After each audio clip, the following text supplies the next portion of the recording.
ஈரோடு நித்யா சமையலில் இன்றைக்கி நம்ம ராகி வடை பார்க்கலாம். ராகி வடை பார்த்திங்கன்னா அடை மாதிரி இல்லாமல் இது எண்ணெயில் போட்டு பொரித்து வடை பண்ணியிருக்கிறோம். இதுவும் பார்த்திங்கன்னா எண்ணெய் இழுக்காமல் நல்ல டேஸ்ட்டாக தான் இருக்கும். எப்படி செய்யலான்னு பார்க்கலாம் வாங்க.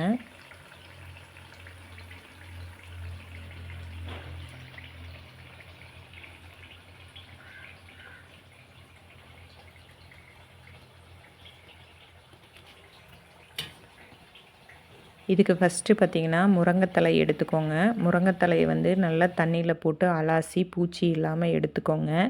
வெங்காயம், சின்ன வெங்காயம், பெரிய வெங்காயம் எது வேணாலும் எடுத்துக்கோங்க.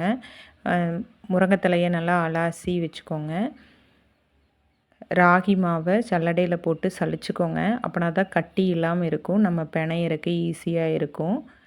சலிச்சு எடுத்துக்கோங்க. அதில் அலாசி வச்ச முருங்கைக்கீரையை அதில் போட்டுக்கோங்க. கொஞ்சம் ஜீரகம் நல்லா தேய்ச்சி போட்டுக்கோங்க. உப்பு போட்டுக்கோங்க. மிளகாய்த்தூள் சேர்த்திக்கோங்க. அப்படி இல்லைன்னா வரமிளகாயை அரைச்சி சேர்த்திக்கோங்க.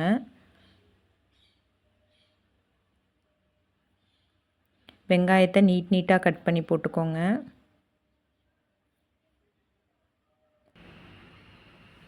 இதை நல்லா மாவில் நல்லா கலக்கி விட்டுக்கோங்க. அந்த வெங்காயத்தில் இருக்கிற தண்ணி வந்து மாவோட நல்லா சேர்ந்து கிளறட்டும். இதில் பார்த்திங்கன்னா நீங்கள் எதில் பொரிச்சு எடுக்கிறீங்களோ அந்த எண்ணெய் கொஞ்சம் ஊற்றிக்கோங்க. சோடாப்பு கொஞ்சம் போட்டுக்கோங்க. இது மாதிரி தட்டி பாருங்கள். தட்ட முடிகிற ஸ்டேஜுக்கு நல்லா தண்ணி தொளிச்சு தேய்ச்சி எடுத்து வச்சுக்கோங்க. நல்லா பிணைஞ்சிக்கோங்க. ஒரு 5 மினிட்ஸ் நல்லா மூடி வச்சு ஊற விட்டுருங்க மாவை. இப்போ எண்ணெய் ஊற்றிக்கோங்க.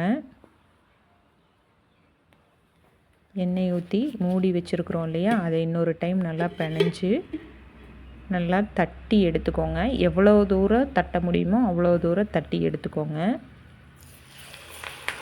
எண்ணெயில் போட்டு பொரிச்சு எடுத்துருங்க.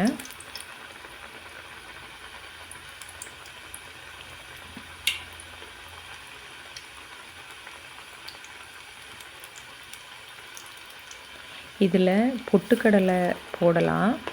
பொட்டுக்கடலை போட்டிங்கனாலும் டேஸ்ட்டாக இருக்கும். அல்லது நிலக்கடலையை வந்து க்ரஷ் பண்ணி போட்டிங்கனாலும் டேஸ்ட்டாக இருக்கும்.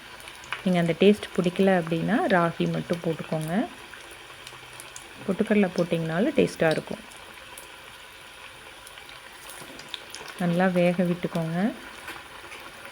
ஒரு நிமிஷம் இருந்ததுக்கப்புறம் திருப்பி விட்டு திருப்பியும் வேக விடுங்க. இது பார்த்திங்கன்னா இந்த ராகி வடை பார்த்திங்கன்னா எண்ணெய் இழுக்கவே இழுக்காது. கலர் மட்டும்தான் சேஞ்ச் ஆகும். உங்களுக்கு முருங்கைத்தலை போட்டிருக்கிறதுனால கொஞ்சம் க்ரீனிஷ் ஆயிரும் எண்ணெய். மற்றபடி எண்ணெய் உங்களுக்கு வந்து குறையவே குறையாது. நல்லா டேஸ்ட்டாக இருக்கும். செஞ்சு பாருங்கள்.